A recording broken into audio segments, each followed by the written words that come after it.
Magandang umaga po sa ating lahat. Magsisimula na po ang pangkaraniwang pagpupulong ng Sangguniang Bayan sa pangunguna po ng ating kagalang-galang Danilo Lalunyo Liwanag, pangalawang punong bayan, tagapangulo ng Sangguniang Bayan. Lahat po ay tumayo. Isa pong magalang na pagpupugay sa ating pong mga kagalang-galang na Sangguniang Bayan.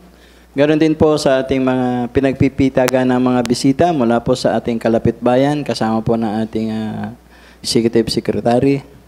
At ganon din po ang ating pagbati sa ating pong mga kababayan. Tayo po ay mag-uumpisa na ng ating regular na pagpupulong sa pamumuno ng ating kagalang-galang Konsehala Rachel Eliazar.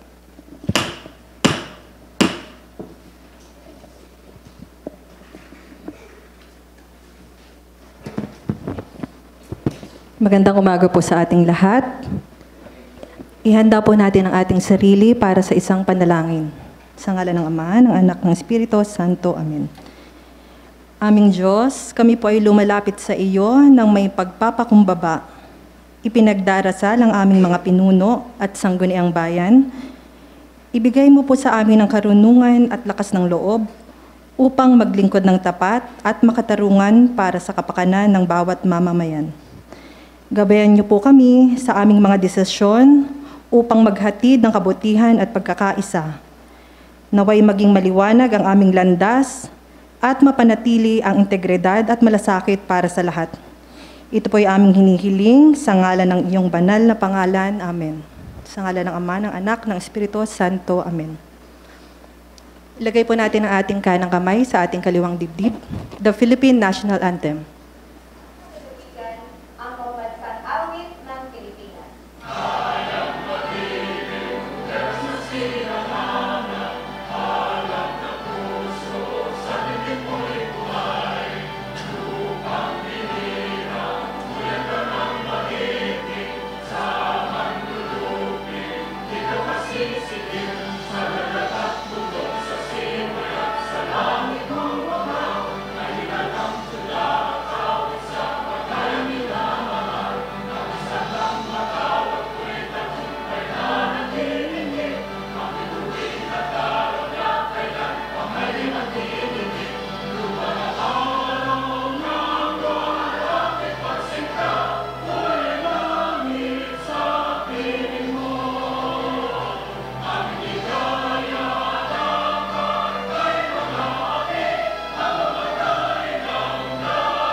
To all councilors, let us raise our hand for the Councilor's Creed. I am a Philippine councilor mandated by law to enact measures and ordinances that redound to the general welfare of my constituents and their pursuit for happiness, peace, and prosperity. I believe in public service above self as a guiding principle of my official act. And as I tread the pathways of the local legislation, may the Almighty guide my mind and my heart that I shall be true to my constituents and the Filipino people. Good morning po ulit sa lahat. Muli po ang ating magalang na pagbati sa ating po mga kagalang-galang na konseho ng ating bayan. Ganoon din po sa ating mga bisita, mga sir at ma'am. Ang ating pong kalihim. Magandang umaga po. Maraming salamat po, Ginoong Tagapangulo. Ang katitikan po ng pangkaraniwang pulong ng Sangguniang Bayan ng Tagkawayan Quezon na ginanap noong Nobyembre 17, 2025 sa Sangguniang Bayan Session Hall ay naipamahagi na po sa lahat po ng ating mga kagalang-galang na membro ng Konsehal ng Bayan. Gayon din po ang ating pong tala-arawan o journal, kung kaya ito po ay minumungkahi ko na sa pamamagitan po ng ating kagalang-galang Ford Salumbides, Chairman po ng Committee on Rules na mapagtibay na. Kagalang-galang Konsehal Ford Salumbides.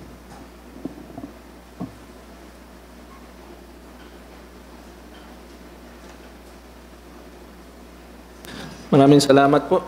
Magandang umaga po sa kagalang-galang na tagapangulo, Vice Mayor Danny Liwanag, sa ating kalihim, Secretary Bong, at sa ating po mga kasamahang bumubuo ng Sangguniang Bayan at sa lahat po na naandito nating mga bisita.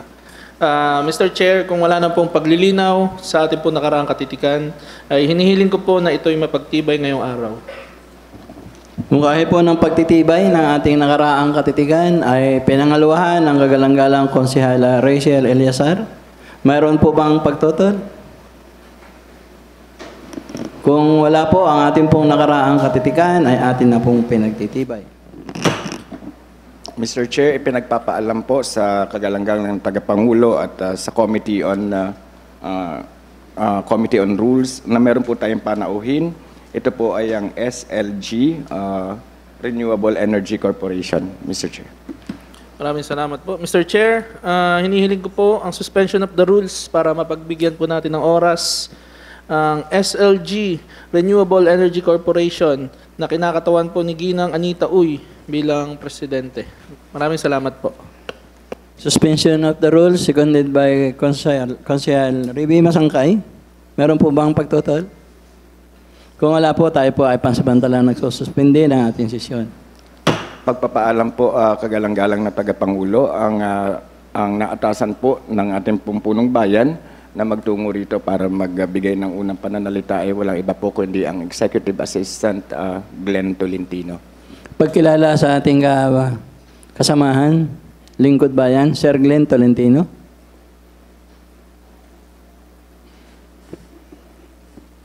Maraming salamat po, Secretary Bong Tadique, at binabati ko po ang ating Vice Mayor, Danilo Liwanag. Good morning po sa ating lahat, sa ating member ng Sangguniang Bayan, at ako po'y mauunang magsalita bago po ang technical na ipepresenta ng ating bisita.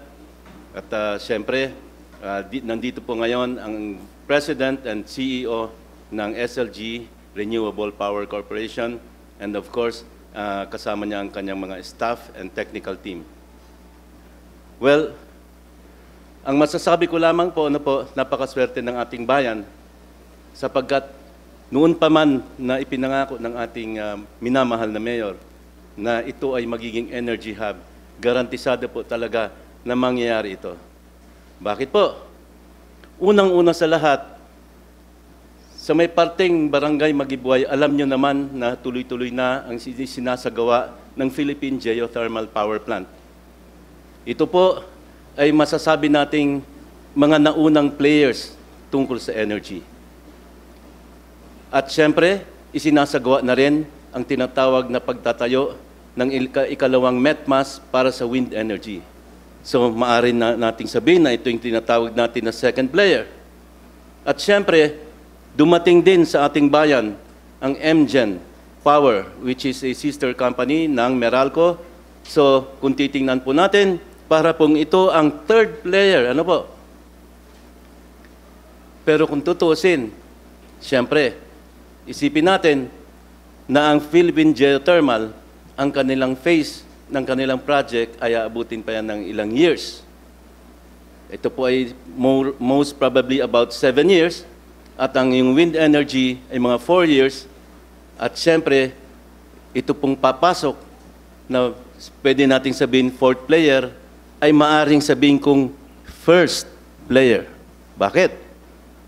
Sapagkat inaabangan ng NGCP kung sino ba talaga ang unang player. Ang tingin ko po, sila ang magiging unang player kasi acquired na ang property. Mayroon na po silang DOE license, Department of Energy, at binigyan na sila ng area of responsibility nila kung saan nila pwedeng gawin ang project at may go signal na. So, kung tutuusin, sila ang first player. So, napaka-importante ng energy sa ating bayan. Sapagkat ang energy, kung sino ang may energy, siya po ang may power.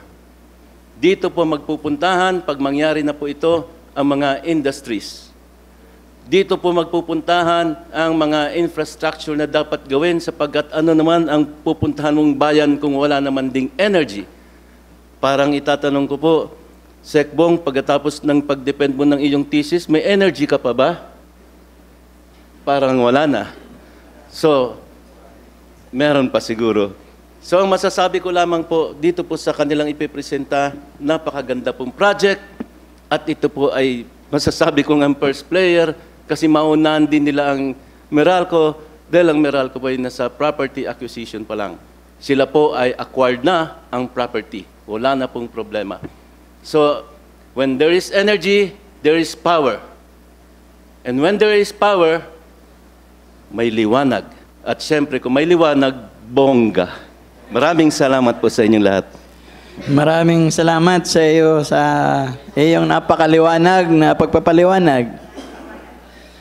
So, kinikilala po natin ang atin pong mga bisita para po sa kanilang pagpapalalim o pagtalakay dito po sa SLG. Sir, ma'am. Bongga.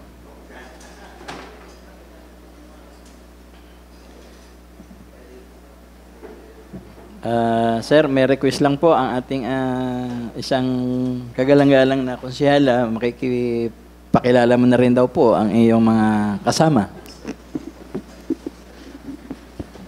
Magandang umaga po sa lahat. Bago ko po ipakilala ang mga kasamahan ko sa SLG Renewables Energy Corporation, marami pong salamat sa pagpapaunlak sa araw na ito para maipakilala namin ang aming kumpanya at as well as yung proyekto namin dito sa Tagkawayan, Quezon. Maraming salamat kay Mayor, kay Vice Mayor at sa bumubuo ng sangguniang bayan ng Tagkawayan. So ngayon po ipapakilala ko po yung mga kasamahan ko sa SLG Renewables Energy Corporation. Una ko pong tatawagin si Miss Anita A. Uy, ang President and CEO po namin, si Ma'am Anita. She is the driving force behind our projects. Pangalawa po si Sir Jackie from our commercial. Si Sir Romulo Consigna at saka si Engineer Rod Marangka. At saka si Sir Engineer Owen at saka yung iba pa naming kasamahan na paparating pa po. And ako po pala si Attorney Rio Balaba. Ako po ang nag-aasikaso ng legal, regulatory, and commercial side ng power plant project namin na minumungkahi naming pahintulutan dito sa bayan ng Tagkawayan. Marami pong salamat.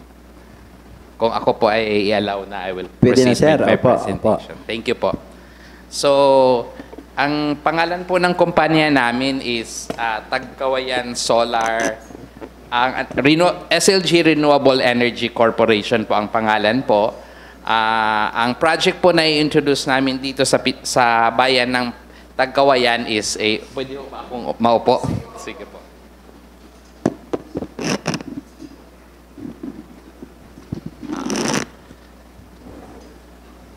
Is the Tagkawayan Solar Power Project Phase 1.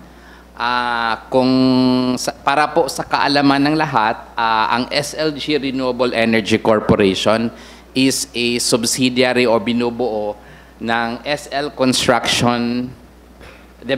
Development and Construction Corporation. Ang background po ng SLDCC isa itong contractor ng mga power projects at transmission lines sa Pilipinas at marami na ho siyang natapos na projects with National Power Corporation and NGCP and iba-ibang power projects dito sa bansa natin, especially dito sa mga renewable energy projects. So, yun yung expertise po ng kumpanya na bumubuo ng SLG Renewable Energy Corporation.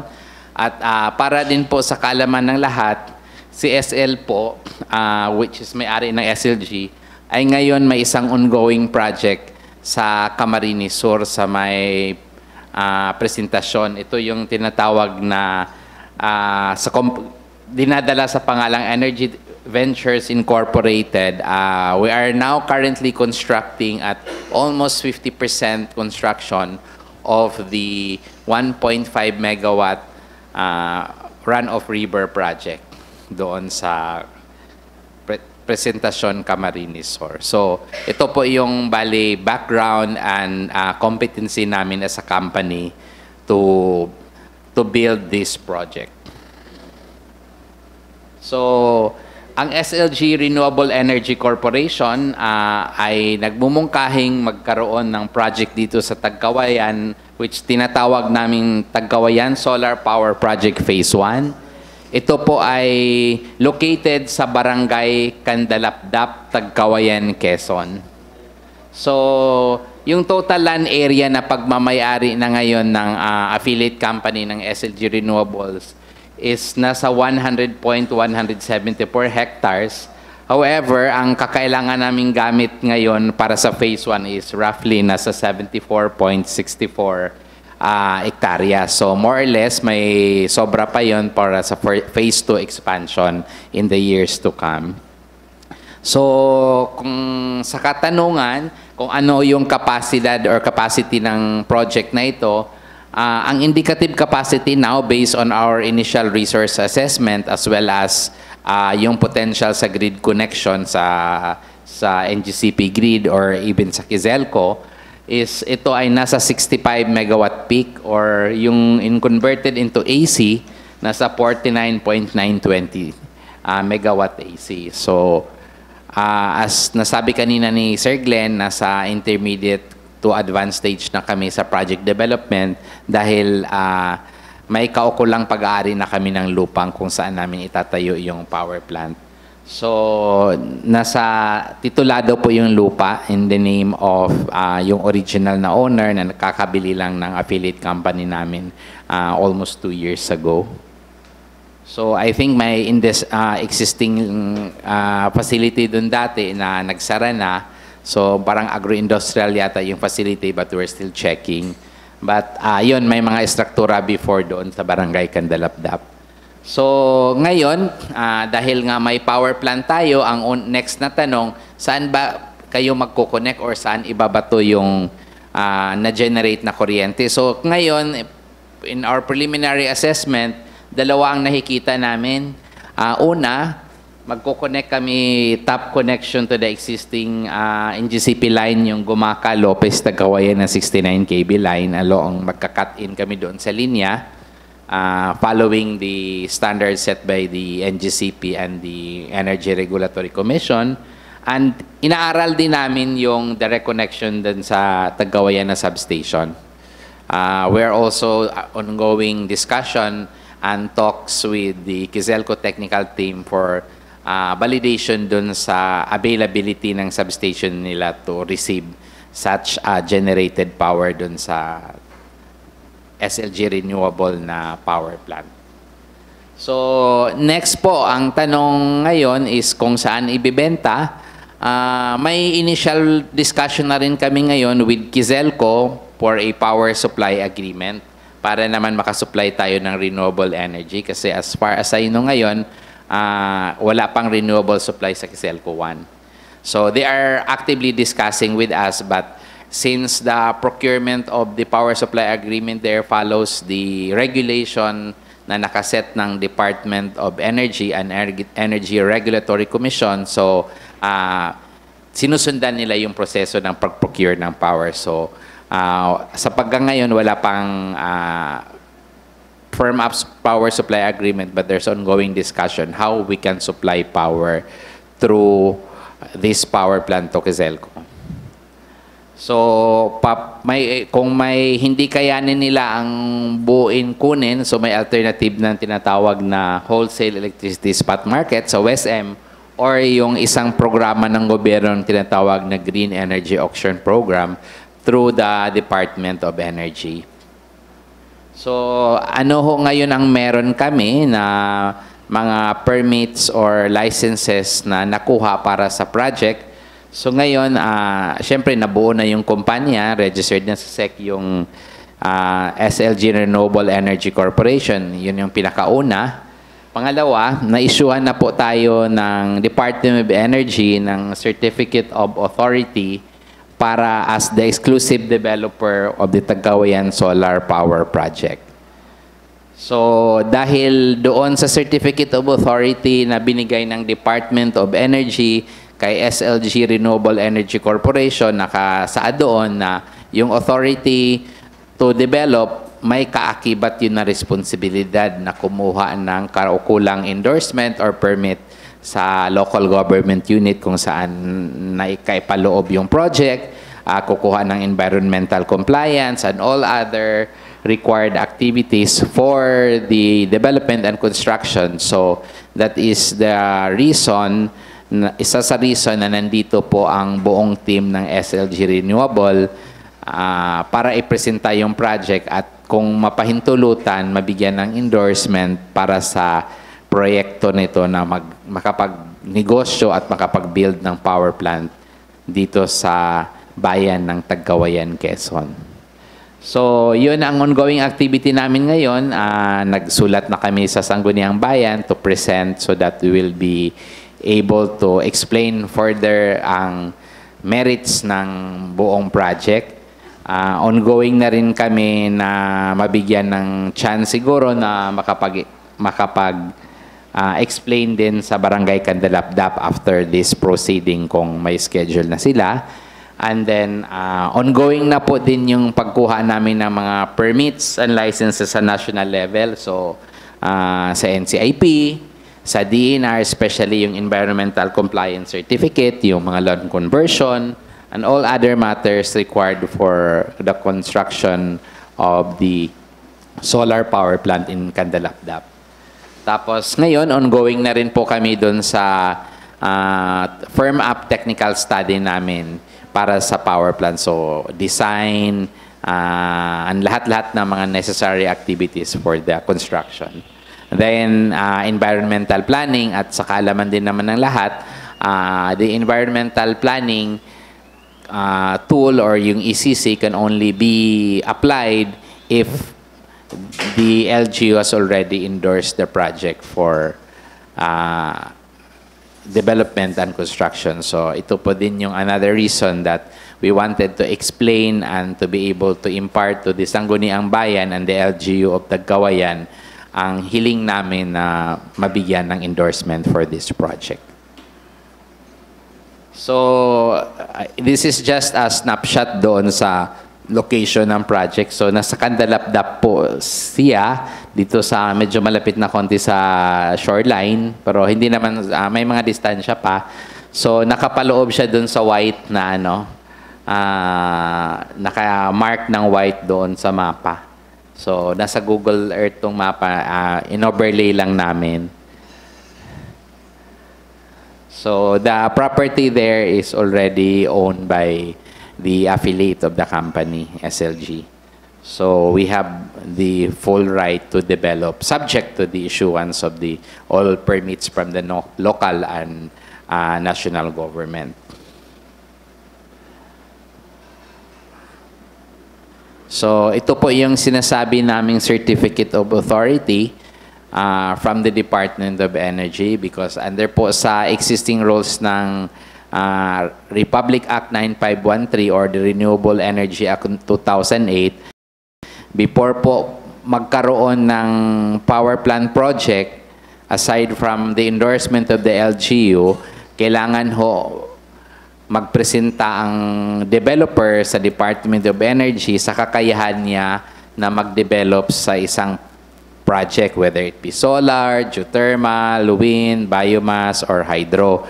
So, dumaan din kami sa proseso sa Department of Energy, nag-submit ng lahat ng requirements para pahintulutan at bigyan ng corresponding Certificate of Authority. So, nakapaloob po dyan ang basis ng pagbigay ng authority, yung 9513, as well as yung rules sa pagbigay ng service contract.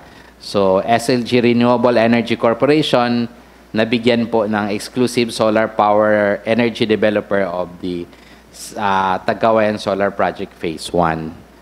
So, ito po, na-release po siya noong August 29, pinirmahan po sa ating Honorable Secretary Sharon Isgarin.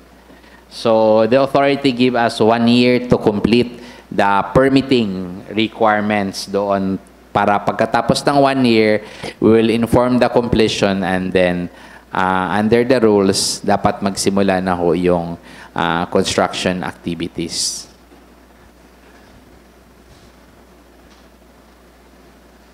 So, since nabigyan ka ng karapatan ng as exclusive energy developer for solar project, so si DOE pinapangalagaan po para hindi magkagulo yung assessment sa resource.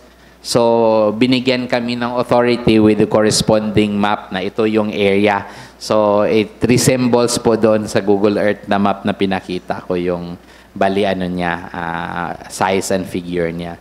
So, na-determine ho yan on the basis of the titles na sinubmit namin sa Department of Energy Report as the basis for our tinatawag na possessory right, yung karapatan na i-develop yung lupa. So, si DOA hindi ho nagbibigay ng Certificate of Authority or operating contract kung hindi pagmamayari ng developer ng lupa or kung hindi siya binigyan ng karapatan ng isang owner in the form of a lease or assignment, kumbaga. So, yun ho ang medyo maganda sa SLG is wala na ho kami doon sa stage na magkalap pa ng maglalan holding or land banking pa kami kasi meron na kami. So, out na ho kami. And alam naman natin all the time yung land acquisition, land banking, sometimes it would take as fast as 6 months, but sometimes it would take around 2 years, 3 years dahil sa commercial terms ng discussion. Sa amin, naging maigi ho yung executives namin, si Miss Anita, to really find good location before setting up any project because that's always the reason. Alam po namin yung always na problema dahil nga meron din kaming mga existing power plants at naging contractor na ho din kami ng several projects ng gobyerno, NGCP as well as ng NAPOCOR. So, medyo familiar ho kami sa kalakaran anong nangyayari kung wala kang pagmamayaring lupa or hindi ka nabigyan ng authority. Yun yung magpapatagal. So, ito na ho, sa permado po ng Department of Energy yan. So, we are the exclusive developer. So, based on our preliminary assessment, may mga tinatawag tayong mga programs or system na ginagamit para mag-simulate, para tingnan natin kung ano yung kakayahan ng area to produce solar power projects. So, doon sa pag-initial namin, pagsusuri as well as gamit ang mga tinatawag na tools para sa energy simulation, nakaderive tayo ng yung kaninang tinatawag na capacity na 65 megawatt peak or 49.920 megawatt AC. So, based on that resource assessment, makikita natin, ito na yung placement ng solar panel. Kung titingnan mo, yung area na meron kami as allowed by the Department of Energy, ito yung indicative placement na ho ng solar panel. So, yung iba-ibang kulay. So, yan yung nagbubuo ng approximately 65 megawatts. So, in between sa tinatawag natin na solar array, na iba-ibang kulay, yun yung mga internal access road niya to develop. So, may naka-red that represents, I think, may mga iba't ibang capacity kasi yung solar panel. So, ngayon, ito yung layout natin ng planta. So, more or less, yun na rin yun kung i-actual development, yun na rin yung layout. May mga konting adjustment lang sa measurement, but ganun na ho yung itsura niya kung ili-layout at i-construct na ho yung power plant. Tapos, so ito po, kanina sabi ko, we have already completed the activities necessary to develop the power plants. Ito pa so far, tapos na kami sa solar resource assessment, kaya nga nagkaroon na tayo ng indicative capacity at saka yung solar PV array layout. Meron na rin ho tayong feasibility study, kaya nabigyan na ho tayo ng Department of Energy ng Certificate of Authority to develop the project. Meron na ho tayong grid connection assessment para yun yung parang ang mangyari is ito yung initial guide natin kung saan tayo pwedeng mag-connect, whether sa NGCP ba or kay Kiselco. So ito yung naging daan, ang grid connection assessment to make us a indicative or preliminary conclusion where to connect the power plant. So, project land possessory right, as I've said earlier, kanina, may authority na tayo to develop the project because it's already owned by the affiliate company of SLG Renewable Energy Corporation. So, sa connection point and transmission line route investigation analysis, natapos na rin ho natin yan. few months back so that we can already have our initial connection point assessment. So, ngayon po, pasensya na po, in between po sa presentation ko, pwede ho pong magtanong, mag-interject po. Wala hong problema para as I go along, kung may clarification, ma-clarify na siya agad. So, since the LGU Tagkawayan will be hosting the power plant project, like any other power plant projects here in the province of Quezon, the law always mandates that there is a benefit that will be afforded to the host LGU and the community in order to, as a way of yung bali accommodation for allowing us to be with the community to develop the project. So, sa part 1 po dito sa outline, ito po yung benefit na mandatory na sinasabi ng Department of Energy as the primary agency of the government in resource assessment, yung tinatawag ho na financial benefit under DOE Energy Regulation 1-94 and recently amended by DOE Circular 2510-003. So dito ho, minamandato ho yung mga power plant or power project developer to set aside 0.03 per kilowatt hour from the total electricity sales for benefit sharing to the host LGUs and franchise DU to support etong mga project na to, electrification, livelihood and development programs, reforestation, environmental management, and health services. So, as per regulation, the funds are released through trust accounts established by the host community. So, ng province, ng munisipyo, ng barangay, as well as kung may accredited or recognized na indigenous people sa area at saka ng franchise DU dito na si Quezelco 1. So, ito po nakapaloob sa mandato sa mga power plant companies pursuant to the Department of Energy Regulation 1-94. So ano na to, itong proyekto na to or mandato, matagal na ho to na-implement. So lahat ng mga may power plants ngayon, they are mandated to follow this regulation and they have been complying with this one. So ipapaliwanag ko lang further kung ano yung nakapaloob ng financial benefit na yon. So, the financial benefit shall be allocated to the following manner. So, ang electrification pan, so half of 1 centavo per kilowatt or yung 0.005 times kung ano yung na electricity sales namin, napupunta ho yan sa electrification fund. So, yung electrification fund, that goes directly to the franchise DU, which is the Quezelco. So, yung pondo na punta doon at ano ho yung kailangang, ano ho ang pwedeng paggagamitin doon sa EF na yon. Under the rules, Quezelco can only use that one for electrification. So, yung mga hindi naaabot na community na wala pa electrification, that can be used to extend that line, yung mga secure electrification program. This is in addition sa existing na naging pondo ng Quezelco na binibigay ng National Electrification Administration. So ito yung paggagamitan. Although hindi ganong kalaki, pero mag-augment ho to sa mga communities natin na hindi pa naabot ng kuryente.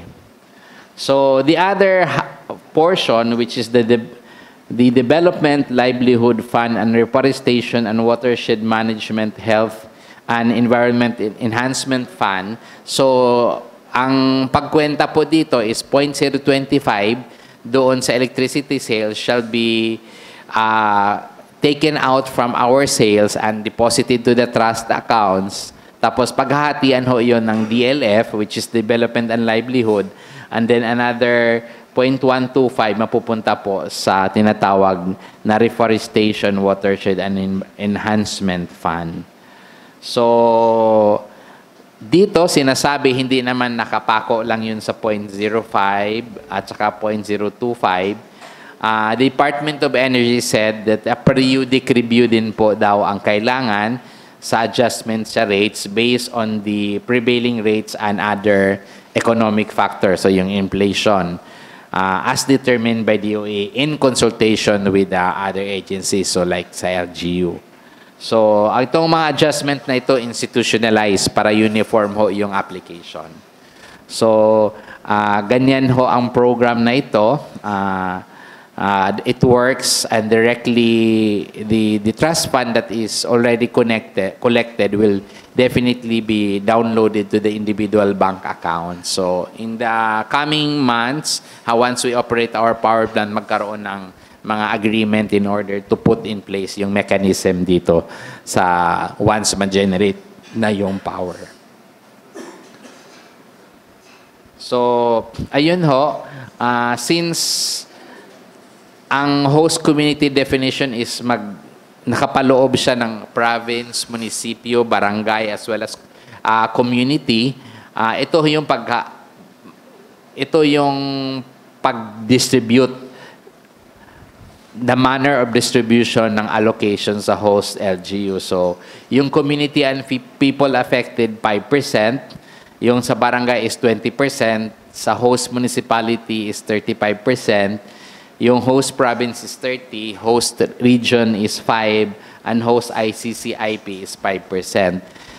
Sa experience ko po, pagka walang community and people affected, meaning walang na-relocate, walang na severely affected doon sa pagtayo ng power plant, kadalasan ang fund can be requested by the barangay na mapunta sa kanila yung 5%, so magiging 25%. So this manner of allocation is mandated by the Department of Energy Regulation 1-94 as amended by this circular of the Department of Energy. So I'll move forward to other benefits to the host LGU. So, aside from the mandated benefits, so meron din tong taxes component. So, for taxes, we are mandated, the usual, we are mandated to the annual real property tax. Pero I can say is with this real property tax na payment, substantial ho yun kasi ang basis ho ng assessment dito yung value ng equipment ng power plant. So, from panels, inverters to substation, ito po yung i-assess ng, we will declare the value, we will assess, the municipal assessor will assess the property value per schedule ninyo, and then after that one, the treasurer will already impose the real property tax. So, in my experience sa mga iba-iba kong project, significant ho talaga yung RPT na nakukolekt sa mga power plants than the usual industries that we have.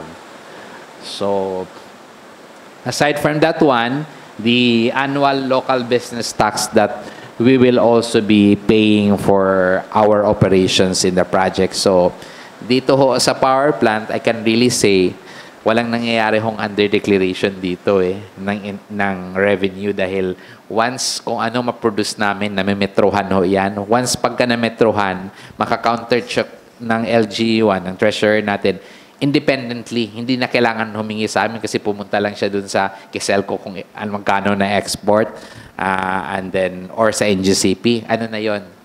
Captured na yun yung talagang magkano yung sales, and even in the cost of sales, meaning yung expenses, very transparent din ang manner doon dahil simple lang naman din kasi ang operation ng power plant, kung ano yung cost to produce mo dahil you paid for the loan to finance the project, yung operational cost ng tao, ganun lang siya. So, wala na yung mga other receipts na masyadong komplikado as compared doon sa mga merchandising business na nagtatalo pa doon sa acceptability ng expenses for the purpose of deducting doon sa gross income. So, yun kadalasan yung naging karanasan ko sa mga power projects that has been operating. And in fact, kadalasan awardee sila ng yung sa annual taxes na payment, yung tax, top notcher sa tax.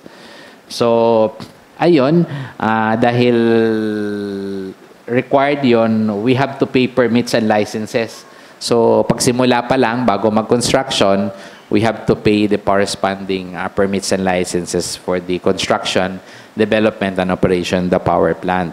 So, dahil nagko-contribute din kami ng taxes sa national government, definitely, yung national tax allotment ng LGU would really be go up.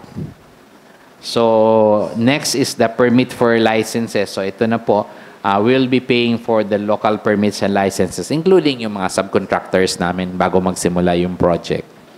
Because we will be declaring to the LGU who are with us in the construction of the project. Tapos, ayun, aside from those mandatory na benefit, the Department of Energy has also encouraged power project developer to undertake yung tinatawag non-fiscal benefits and corporate social responsibility. So ano ho yun na we are encouraged by the government, by the Department of Energy. So yung tinatawag na skills development para sa mga tao at sa community affected.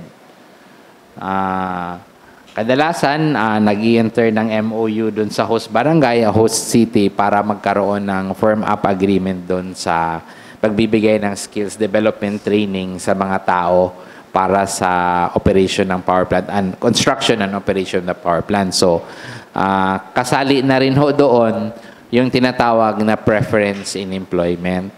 So, sa preference naman ho ng employment, sinasabi ng batas or ng regulasyon, qualified members of the community and people affected, as well as qualified residents of the host barangay and host municipality shall be given preference in employment by the GENCO and their contractors pursuant to applicable rules and regulations. So roughly, during construction, in my karanasan ko sa mga ibang construction sa mga power projects, for this scale na 65 megawatts, minimum usually, combination na ho yun ng skilled workers at saka yung laborers and contractors sa project, more or less, nangailangan kami from the entire duration ng project, mga nagre-range yun ng mga 60 to 80 persons ang employment noon in the range sa project construction kasi mga ngailangan yun ng mga installer,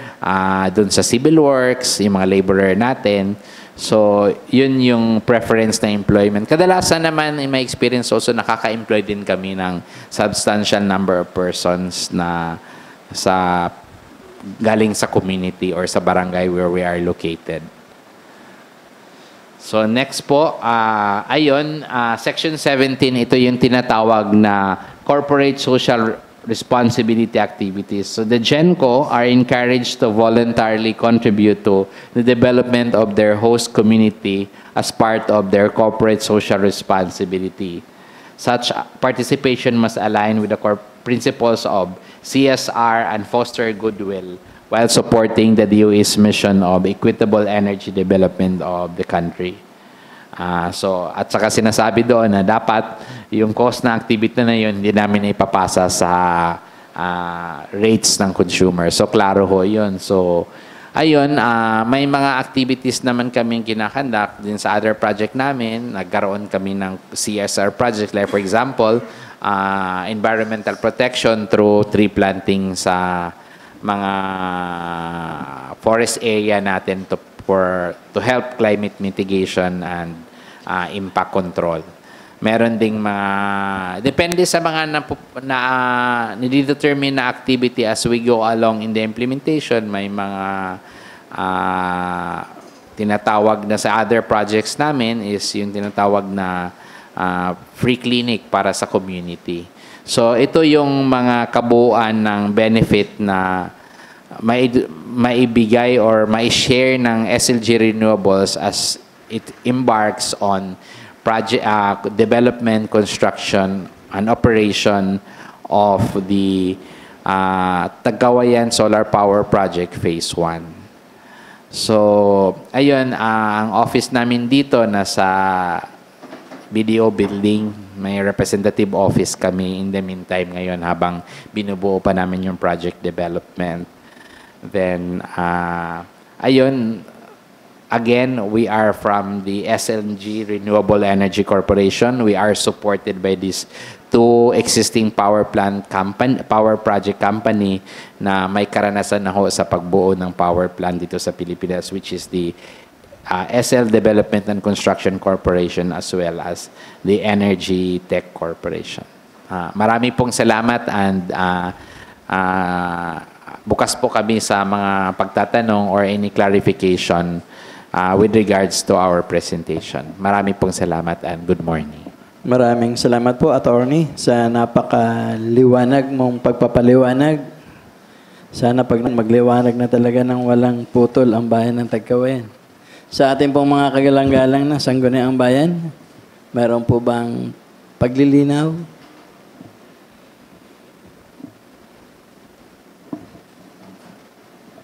Kung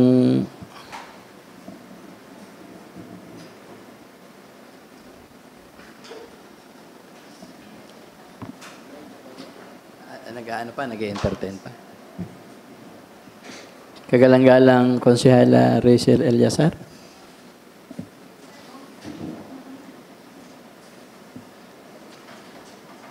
Good morning.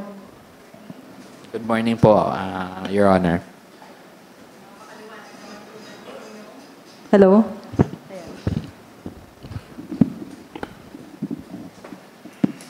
Una po ay maraming salamat po sa pagpili sa Tagkawayan bilang inyong parang beneficiaries ng project na ito. Bilang ako po si Cons Rachel, ang chairman ng Environment Protection and Natural Resources and Energy.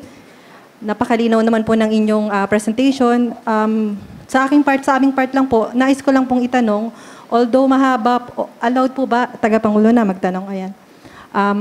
Mahaba naman po ang lifespan ng ating solar panel. Ano po yung ating batteries? 10 to 25 years po ba? That is correct, Your Honor. It's Yes 25 economic life. Okay po. Sa part po ng sa environment protection, paano po natin dinedispose ang ating mga batteries ng ating mga panels? Okay. Good question ho, ma'am. Ngayon po, may ongoing development na po ang mga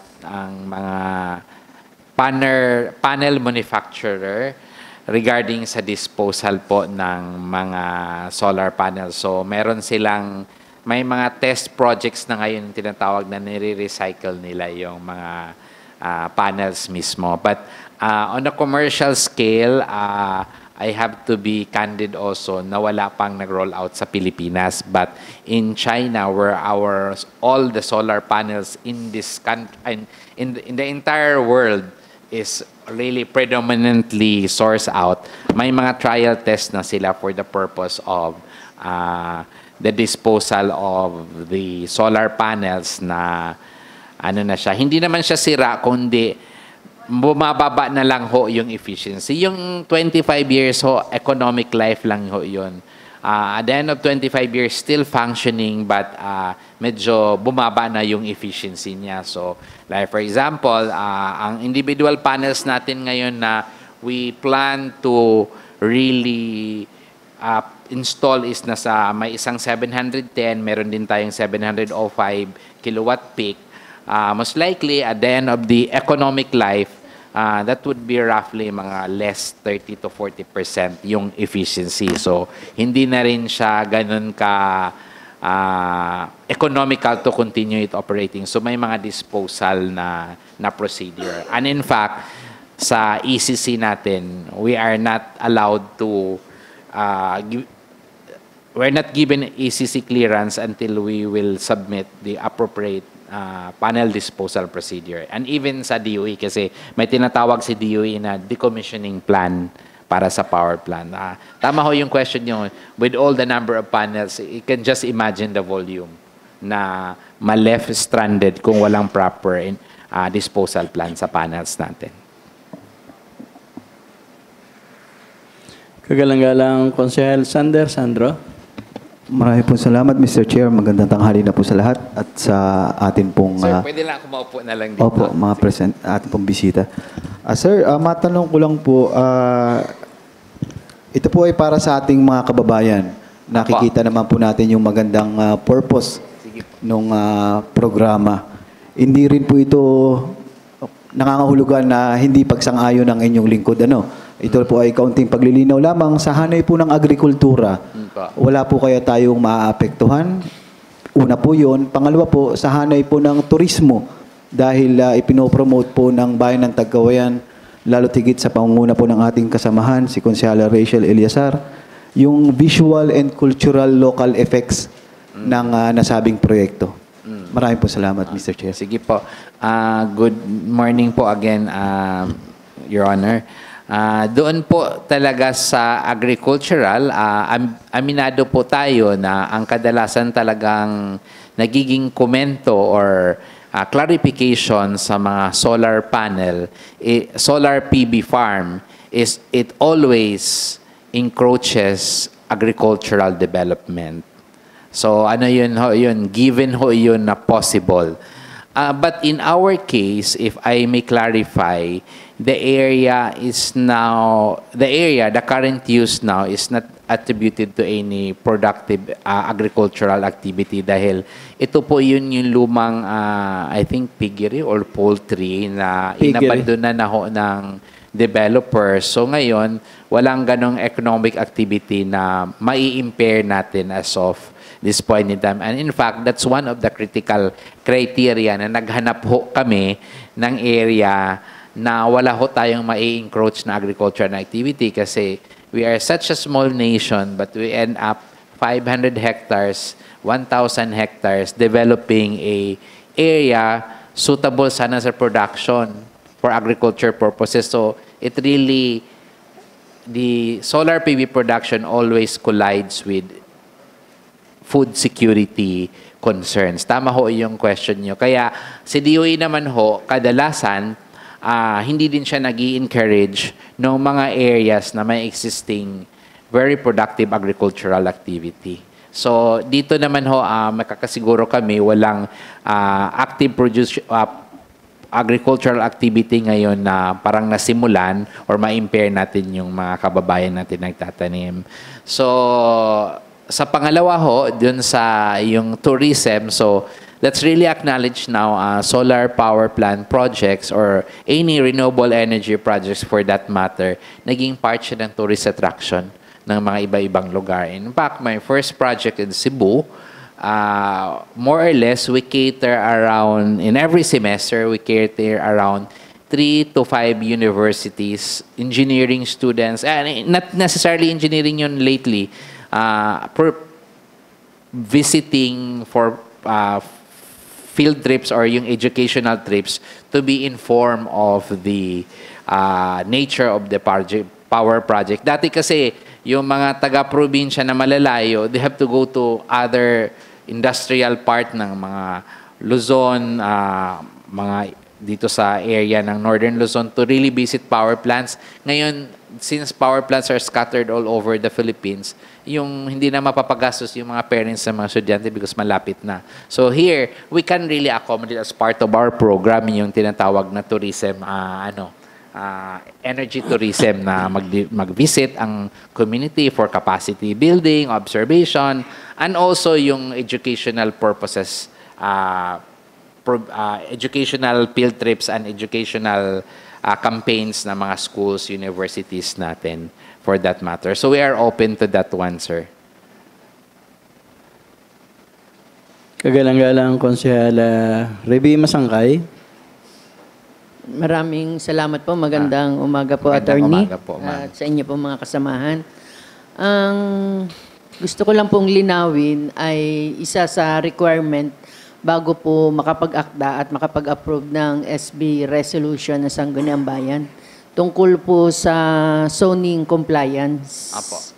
Kumusta po ang inyo pong application? We are still checking on the actual land use classification nito ho, because we acquired this lot from the existing owner, yung sa poultry. So I believe it presupposes already the industrial use nito kasi ano siya piggery. But definitely, we will take a look. It's one of those things that we will really be investigating on the actual use of that one. So, but if it turns out agricultural, we will definitely be filing a request before the Sangguniang Bayan through the MPDC for special land use classification industrial on that area, and that will be subjected to proper application on our part. Okay po, salamat po.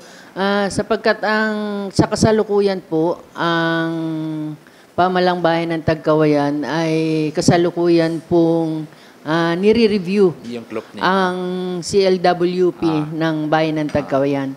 Hindi ko lang po matandaan kung anong classification na ang napalagay po doon pagdating sa dating agricultural na binabanggit niyo po kanina.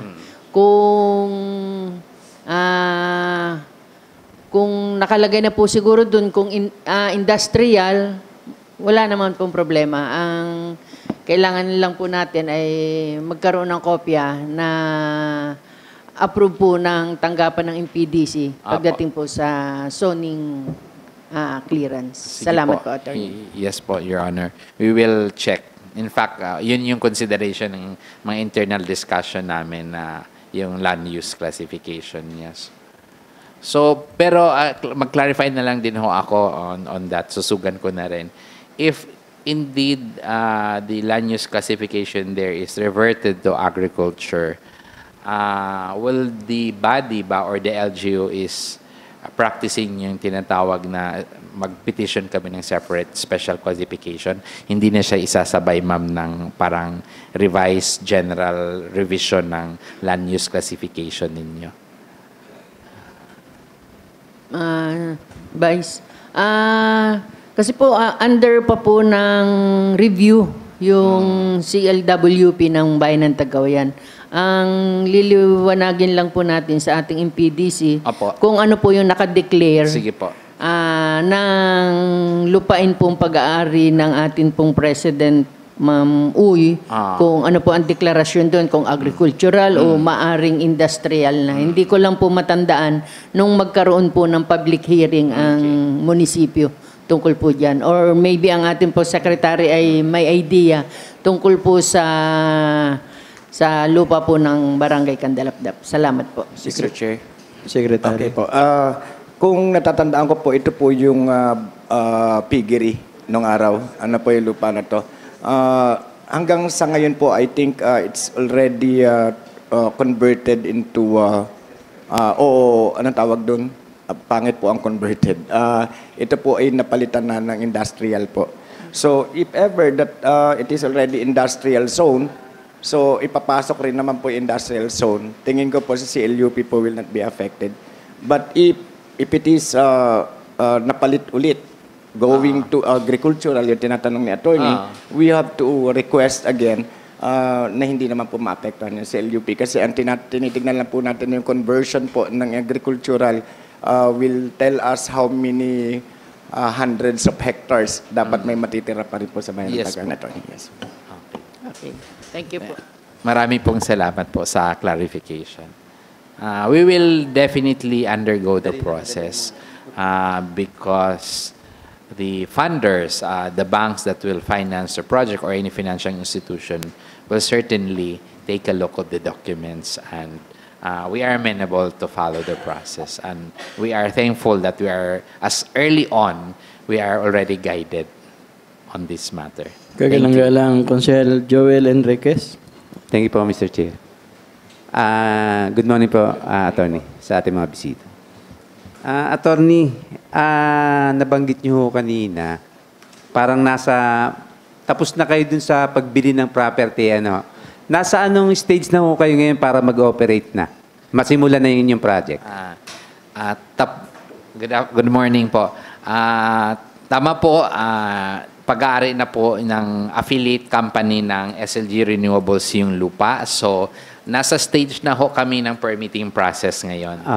So, parang kung tingnan natin, level 2 na kami kasi wala na kami doon sa paghahanap pa ng lupa.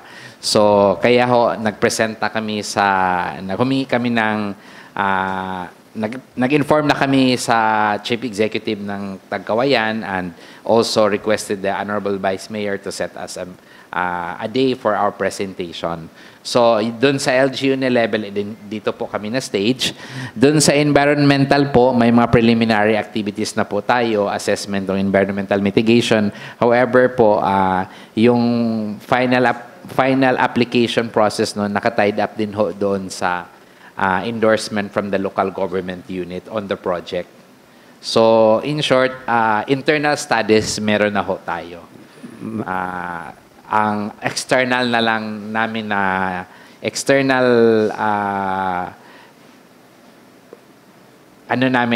parang external matters ang kailangan naming buuin ngayon, which is the LGU sa barangay, as well as doon sa mga grid operator as well as kay Kiselco. Sa Kiselco naman ho, nag-uusap na ho kami regarding sa possible supply sa power sa kanila. Although, hindi pa firm up ho dahil nga may tinatawag na competitive selection process na sundan at batayan ng Kiselco para bumili ng kuryente sa any power plant operator. So, yun ho yung stage na meron kami ngayon at this point in time. So, we expect that our permitting would be completed within 12 to 16 months from now. But it can be earlier if we can also have an earlier endorsement from the LGU. Not to pressure, but dun kasi from the DOE, kung mag-allow na sila ng resource assessment, ibababa na ho nila yan sa LGU for acceptability of the project. And the acceptability of the project comes in the form of the endorsement, yung Sangguniang Bayan Resolution for the project. So, i-undergo talaga namin dahil i-report din namin sa DOE what has been our progress with respect to all other permits, licenses, endorsement that we were directed to comply and obtain. Marami pong salamat, Attorney. At sa inyo pong isa na lang pong paglilinaw mula sa kagalang-galang Konsehal Porch Salumbides. Thank you po, Mr. Chair. Attorney, magandang umaga po. Good afternoon. Pasensya Good morning na po. po. Kung nabanggit pero hindi ko napakinggan. Pero nasabi niyo po kay Konsehal Enriquez yung kung nasang phase na po kayo ngayon ng inyong project. At inaantay na lang po yung mga requirement and for final is yung Sangguniang Bayan endorsement. Pero paano po ang relationship ninyo sa Barangay Candalapdap?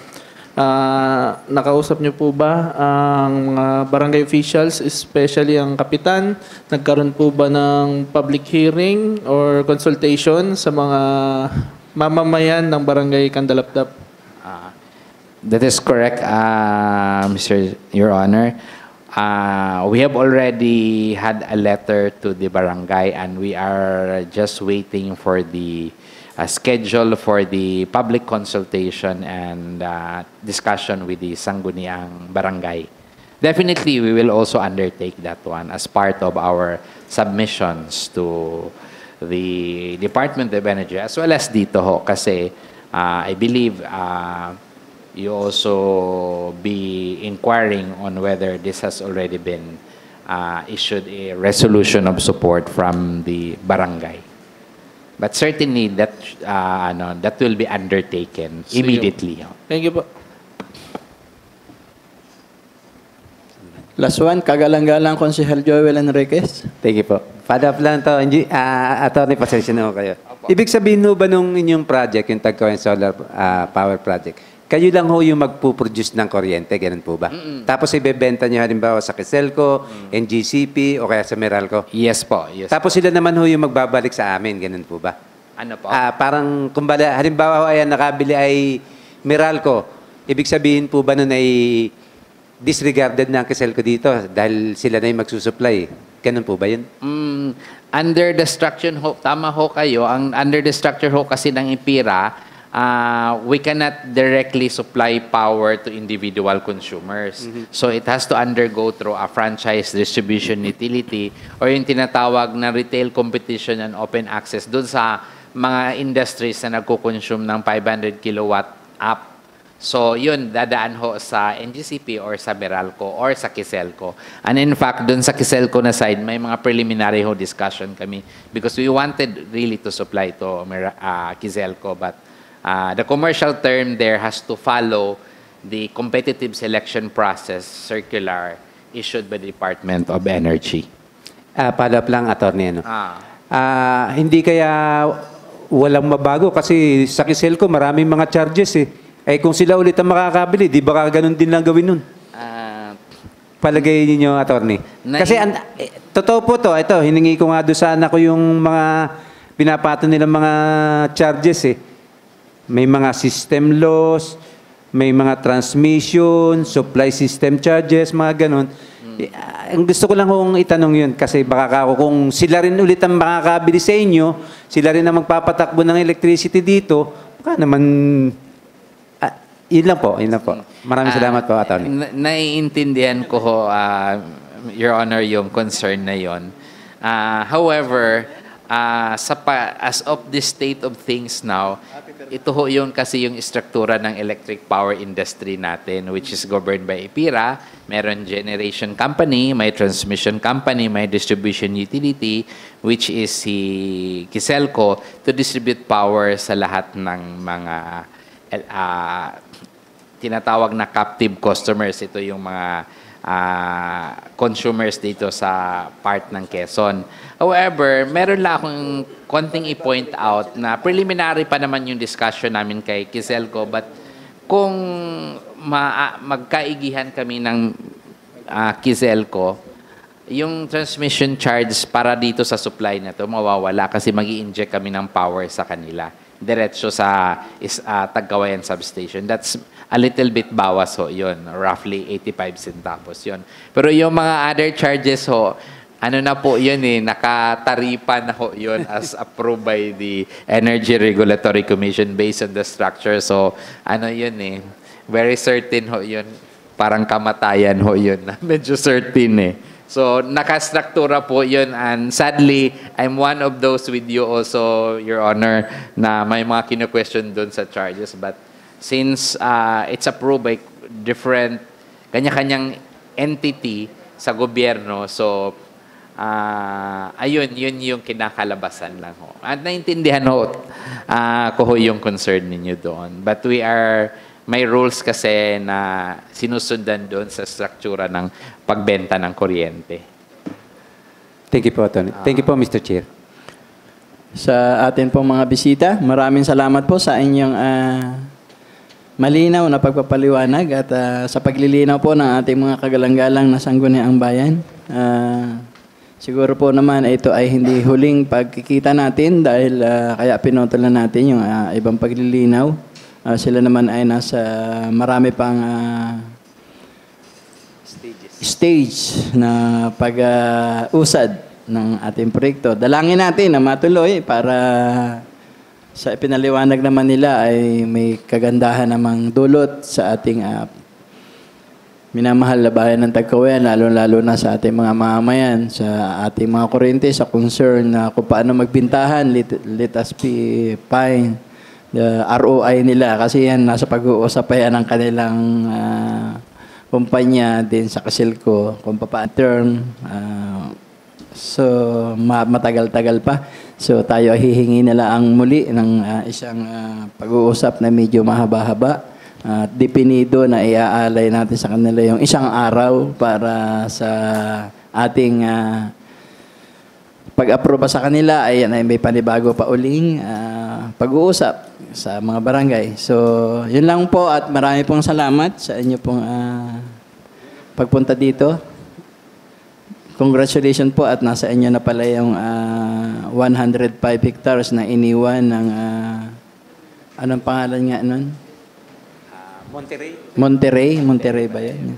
Wala na nga yung ibang building doon. So, muli po, maraming salamat, attorney, at sa atin pong kay Ma'am Anita. Sa mga kasama. Marami pong salamat. Thank you po.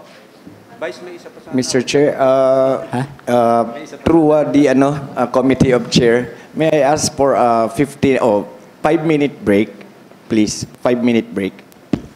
Mr. Chair. Kagalang-galang Konsehal Port Salumbides. Yes po, requesting for a 5-minute break. 5-minute break.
Mga kagalang-galang na konsehales ng ating pong bayan ng Cagayan, magsisimula na po muli tayo. Tayo po'y magpapatuloy na. Salamat po.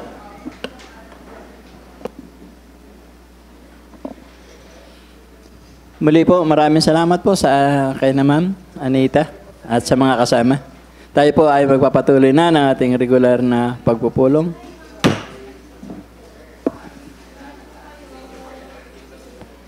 Kagalang-galang Konsehal Port Salumbides.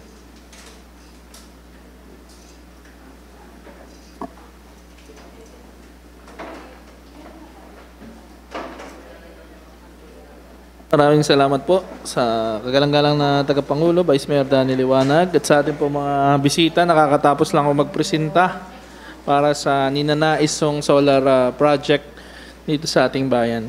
Mr. Chair, ngayon po tayo ay nagpapatuloy na sa ating pangkaraniwang pagpupulong. Ito pong mga sumusunod na ating pong agenda. Hinihiling ko pong mapasama po sa ating pong agenda ang resolution sa ating pong kagalang-galang Honorable Risa Ontiveros na humihiling po ng construction ng 1-story, 2-classroom school building sa Santa Cecilia Elementary School amounting to 6,634,996 pesos and 9 centavos. To the Committee on Education. Dahil absent, sino ang Vice Chairman? Kagalang-galang, Konsehala Rachel Eliasat. Thank you po, Mr. Chair. At atin din pong agenda sa araw na ito, mga sumusunod, SK supplemental budgets ng mga sumusunod na barangay. Hindi ko na po babanggitin isa-isa yung mga amount. Babanggitin ko na lang po yung mga barangay para naka-record. Barangay Aldabok, Santo Niño 1, Munting Parang, Santo Tomas, Kinatakutan, San Isidro, Manato Station, Katimo, Kandalapdap, and Barangay Mansilay. To Honorable Councilor Reby Masangkay. Thank you po. Ito pa po ang ating mga nilalaman ng ating agenda sa araw na ito. Appropriation Ordinance number 5, Series of 2025.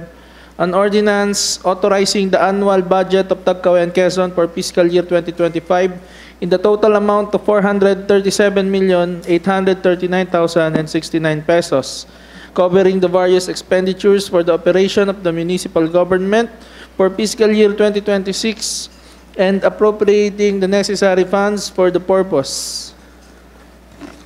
To the Committee on Budget, Konsehala Reby Masangkay. Resolution authorizing Honorable Luis Oscar T. Eliazar to enter into a memorandum of agreement with the multipurpose cooperative, allowing it to use a portion of land owned by the municipality at Barangay Santa Monica for the establishment of Buko Pie and Buko Juice Processing Center. Okay. Iniling ko po na mapa-endorse po sa committee ng cooperatives. To Honorable Council Joel Enriquez. Maraming salamat po. Number 3, resolution requesting His Excellency President Ferdinand Bongbong R. Marcos Jr. to include in the priority projects of the national government the funding and the construction of the Payapa, Bamban Drainage Canal and Riverbank Protection Project in the municipality of Tagkoyan, Quezon. To Honorable Council Reby Masangkay. Number 4, a resolution to institutionalize the observance of the National Day of Remembrance for road crash victim survivors and their families in the municipality of Tagkawayan pursuant to Republic Act number 11468. To Honorable Council for Chalombides. Kanino po ito? Kayo na yan. Kayo na. Kay ano po? Rather, Council Rachel Eliasar. Thank you po. And Mr. Chair, meron na lang po tayong mga ilang pong unfinished business na nakatala naman po dito sa ating kopya. Mahaba-haba po kaya hindi ko na po babanggitin isa-isa. Yung iba naman po dyan ay patuloy po ang proseso ng pagmi-meeting po para mapag-usapan. At meron naman po mga for further notice na naghihintay na lamang po ng mga public hearing para po makausad na po. Iniantay na lang po yung public hearing. So yun lamang po. Maraming salamat po. Kagalang-galang Konsehala Reby Masangkay. Maraming salamat po. Kagalang-galang Vice Mayor Danny Liwanag, magandang tanghali po sa ating lahat. Sekbong, sa akin pong mga kasamahang miyembro ng Sangguniang Bayan, sa atin pong mga kababayan. Kahilingan po ng 10 Sangguniang Kabataan para po sa kanilang supplemental budgets para po sa taong kasalukuyan. Babasahin ko na po. Ay, nga pala. Sorry po. Sige, si ano muna po? Si Mayora. Kagalang-galang Konsehala Rachel Eliasar. Ang umaga po, Ginoong Tagapangulo at sa aming mga kasamahan Sangguniang Bayan members. Sa ilalim po ng Komitiba ng Edukasyon, ako po ay magalang na nag-aakda ng kapasyahang humihiling kay kagalang-galang Riza Ontiveros, Senador ng Republika ng Pilipinas na may pahatirang sulat sa GSIS Building Finance Center, Joaquino Boulevard, Pasay City, na magkaroon ng 2 classroom building para sa Santa Cecilia Elementary School, Tagkoyan, Quezon, na nagkakahalaga ng 6,634,996.9 centavos. Kung kahit magalang nakahilingan sa ating pong Senadora, Riza Ontiveros, ay pinangalawahan po ng mga kagalang-galang na Sangguniang Bayan nang wala pong pagtutol. Maraming salamat po. Kagalang-galang Konsehala Reby Masangkay.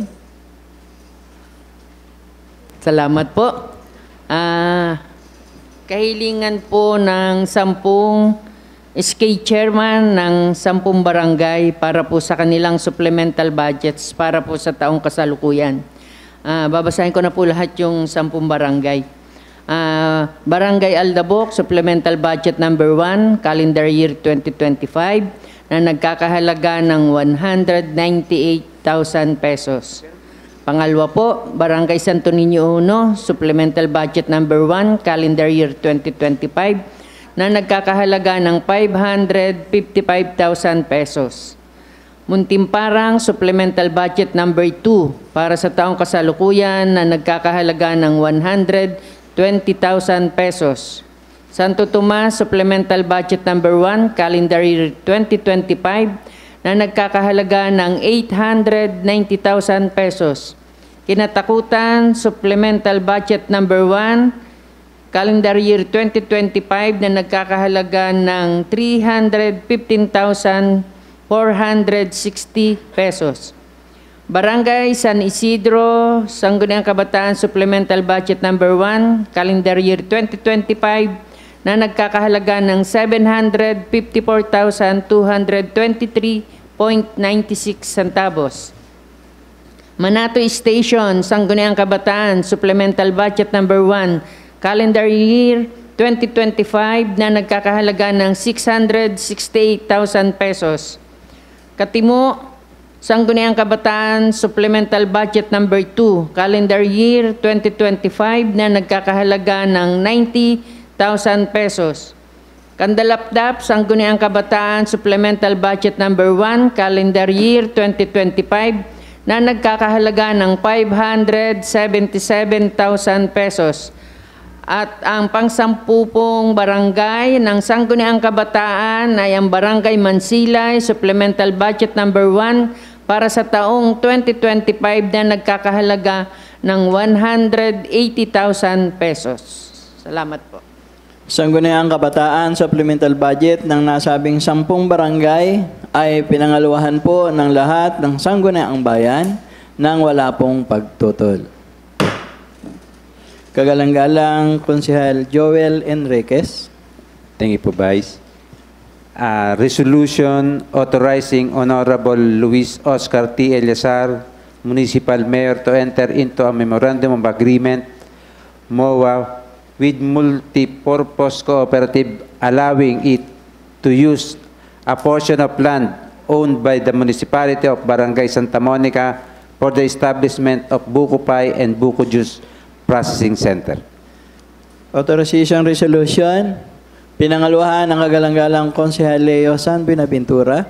Mayroon po bang pagtutol? Kung wala po, ay atin na pong pinagtitibay. Isa pa po, Mr. Chair. CSO accreditation naman po para sa Tagkawayan Retired Teachers Association Incorporated. CSO accreditation ay pinangaluhan ng kagalang-galang Konsehal Sander Sandro. Mayroon po bang pagtutol? Kung wala po, ay atin na rin pong pinagtitibay. Kagalang-galang Konsehala Reby Masangkay. Maraming salamat po. Kahilingan po na mapagtibay ang Appropriation Ordinance Number 05, Series of 2025, an ordinance authorizing the annual budget of Tagkawayan, Quezon for fiscal year 2026 in the total amount of 437,839,069 pesos and 29 centavos, covering the various expenditures for the operation of the municipal government for fiscal year 2026 and appropriating the necessary funds for the purpose. Appropriation Ordinance para po sa ating annual budget ay pinangaluhan po ng lahat ng mga kagalang-galang na Sangguniang Bayan nang wala pong pagtutol. Kagalang-galang Konsehala Reby Masangkay. Salamat po. Resolution requesting His Excellency President Ferdinand Bongbong R. Marcos Jr. to include in the priority projects of the national government the funding and construction of the Payapa Banban Drainage Canal and Riverbank Protection Project in the municipality of Tagkawayan, Quezon. Resolution requesting our Excellency President Ferdinand Marcos Jr. ay pinangaluhan po ng lahat ng Sangguniang Bayan nang wala pong pagtutol.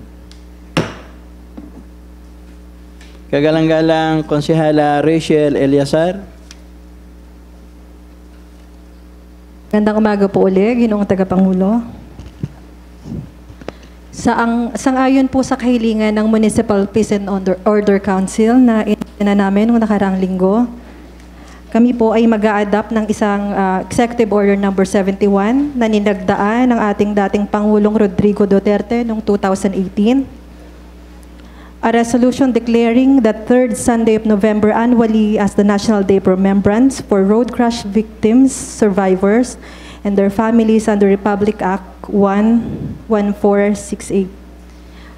Napaka-relevant po ng resolution na ito sapagkat nakapagpasa na po ako a week ago ng resolution tungkol sa kahilingan na ito bago pa man po ang nangyaring aksidente kahapon sa Carino Highway, Barangay San Vicente, kung saan 5 po sa ating mga kababayan ay 4 po sa ating mga kababayan ay nabawian ng buhay.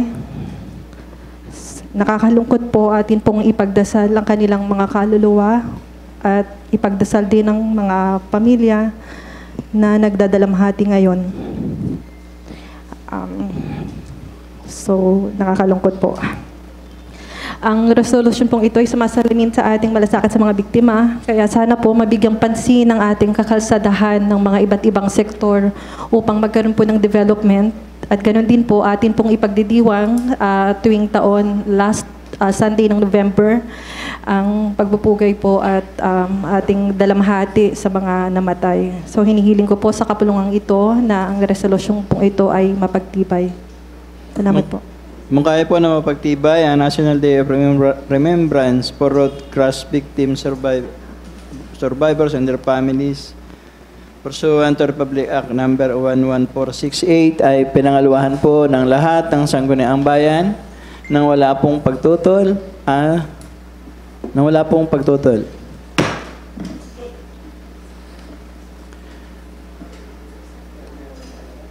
Pinapaabot din po ng ating sangguniang bayan ang ating pong pakikiramay sa mga naulila ng ating nangyari kahapon.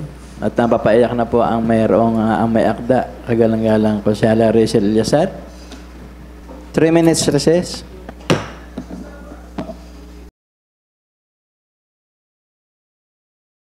Kagalang-galang Konsyala Revy Masangkay. Maraming salamat po. Bilang pagtalima po ay sa natanggap po nating sulat, galing po sa ating minamahal na punong bayan, ay nag-aakda po tayo ng resolution para po sa 3 proyekto. Ang mga proyekto po ay ang mga sumusunod. Construction of Tagkawayan Central Elementary School, 2-story, 6 classroom school building na nagkakahalaga ng 15,580,797.30 centavos.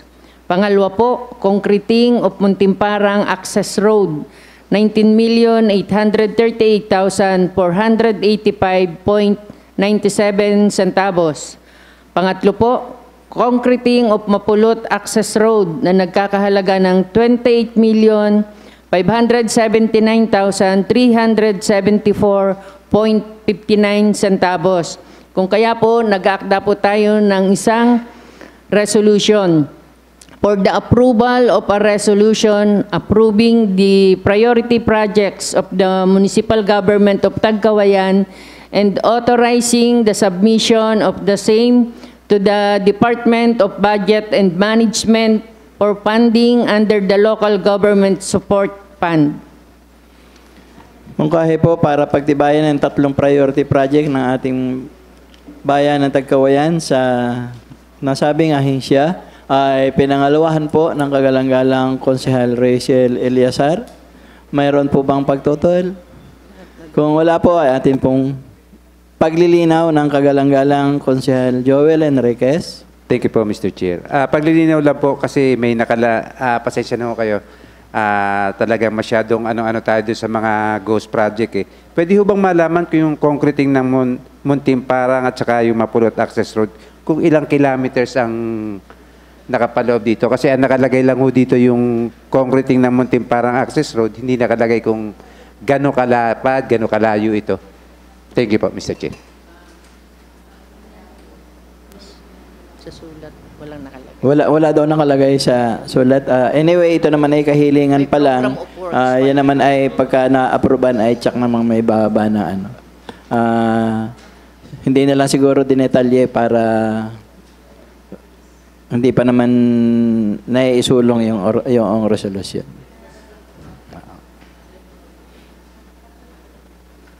Matapos po ang paglilinaw ng kagalang-galang Konsehal Joel Enriquez at pinangaluhan ng kagalang-galang Konsehala Rachel Eliazar, ang mungkahi po na priority project ay atin pong pinagtitibay. Other matters? Other matters? Kagalang-galang Konsehal Por Chalumbides. Other matters?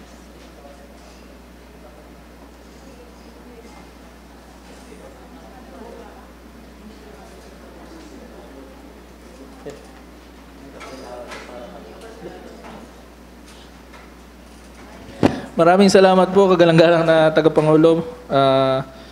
Mr. Chair, inihiling ko lamang po dahil na first reading na po itong ordinansa na akin pong iniakda nung nakaraan, yung an ordinance enacting the Indigenous Peoples Code of the Municipality of Tagkawayan. Kaya hinihiling ko po na sa susunod ay mapasama na rin po dito sa mga for further notice na naghihintay na lang po ng public hearing. At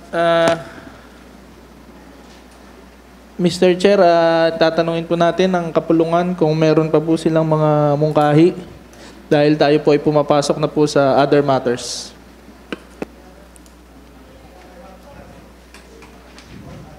Other matters po. Other matters na, no? Other matters, kagalang-galang Konsehaleo San Buenaventura. Maraming salamat po, Mr. Chair.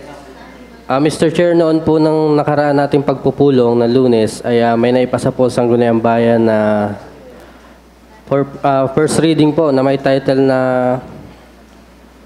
an ordinance mandating all barangays within the municipality of Tagkawayan to conduct a post-disaster evaluation after every calamity and for other purposes. Kung kaya po, Mr. Chair, minarapat ko po na makapagpatawag na po ng committee hearing at supposedly dapat po maisabay na rin yung public hearing. Kung kaya po sa ating pong secretary, may kinote po na sa susunod na sa parating po na Webes 1 p.m. Dito na lang po siguro sa ating sa session hall kung maaari po. Yun lang po, Mr. Chair. Thank you po. Proposed ordinance for second reading in public hearing is hereby noted. Kagalang-galang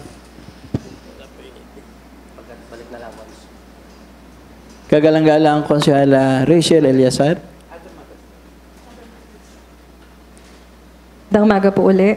Sa ilalim po ng Komitiba ng Edukasyon, ako po ay nag-aakda ng isang resolution.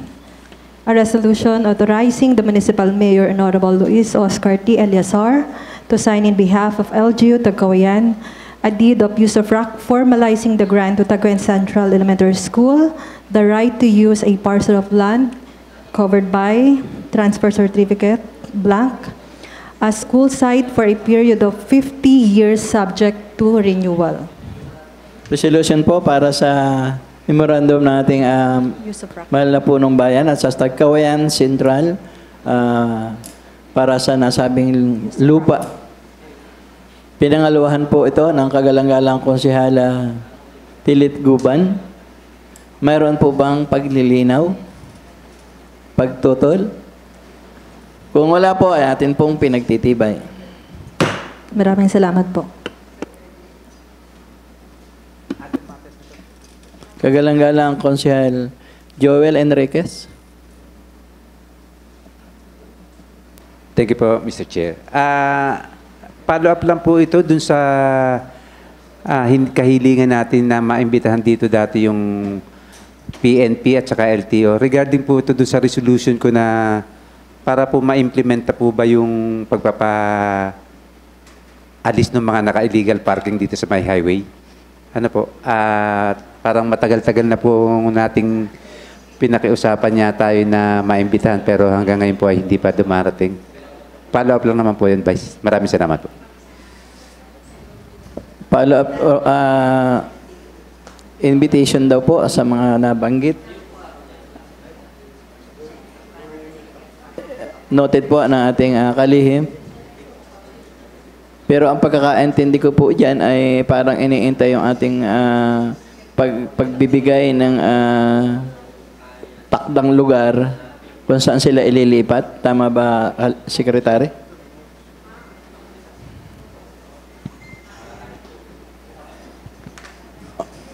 BM, ano po kasi dito, pwede po natin muna silang imbitahan para gumawa ng ordinansa. Wala pa po tayo ordinansa dyan sa illegal parking po. So para po sa ama ng mungkahi, medyo complicated po kasi yung pagpapatawag natin kung wala tayong draft ordinance. Siguro by next Monday pa naman sila may ipatawag, kindly prepare the draft ordinance para po may basihan tayo ng pagpapatawag do sa ating mga bisita. Thank you, Consel Joel Enriquez. Thank you po, Mr. Chair. Kagalang-galang Consel Sandro. Maraming po salamat, Mr. Chair. Magandang tanghali na po sa lahat. Ang inyo pong lingkod ay nagpapasok po ng isang resolution na meron pong titulo, Resolution Recognizing Several Barangays and Sangguniang Kabataan in the Municipality of Tagkawayan, Quezon have submitted their approved appropriation ordinance together with the budgets to the Municipal Budget Office or the Sangguniang Bayan in declaring the same as deemed operative after review and approval in full force and effect pursuant to Section 333 of Republic Act No. 7160, otherwise known as the Local Government Code of Tagkawayan. At papadalhan po sana ng CP ang Municipal Budget Officer and DILG. Maraming po salamat, Mr. Chair. Resolution para sa Nagre-recognize po ng Pagre-recognize sa mga sangguniang kabataan, yung 11 lang ba? O lahat? Yung po yung kanilang sinasabit na annual budget po ng SK and barangay. Meron po tayong So, it's all 45 barangay all SK 45 chairman? po. May 60 days period po kasi yun to avoid delay from budget department and other review committees. Maraming po salamat, Mr. Chair. Resolution po para po sa pagpapaabot ng pagkilala sa pagtupad ng ating mga SK chairman ng 45 barangay. Pinangaluhan ng kagalang-galang Konsyala Rachel Eliazar. Mayroon po bang pagtutol? Kung wala po ay atin pong pinagtitibay. Na mapaabutan din po ng kopya ang mga nabanggit na persona. Kagalang-galang Konsyal Port Salombides.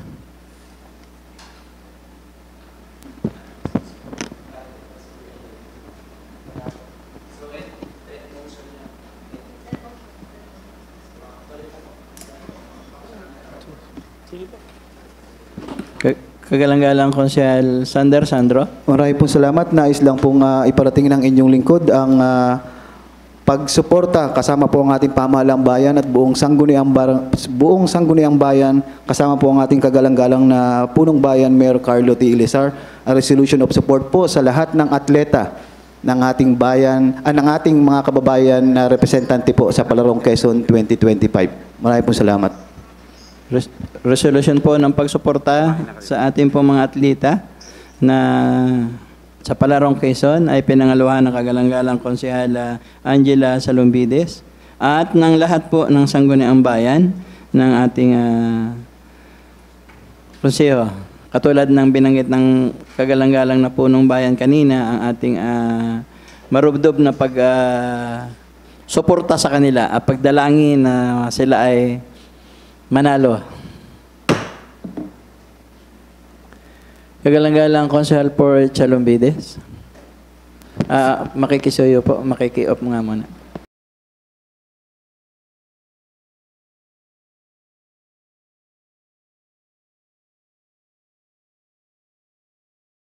Consel Port Salombides. Salamat po, Mr. Chair. Mr. Chair, bilang floor leader po ng ating kapulungan ay tinatanong ko po kung meron pa po mga mungkahi ang ating mga kasamahan at kung wala naman na po, Mr. Chair, ay hinihiling ko po ang pagsasara ng ating regular na pagpupulong. Mungkahi po na pagsasara ng ating regular na pagpupulong ay pinangaluhan ng kagalang-galang Konsehal Leo San Buenaventura. Meron po bang pagtutol? Kung wala po, ang atin pong regular na pagpupulong ay atin na pong isinasara.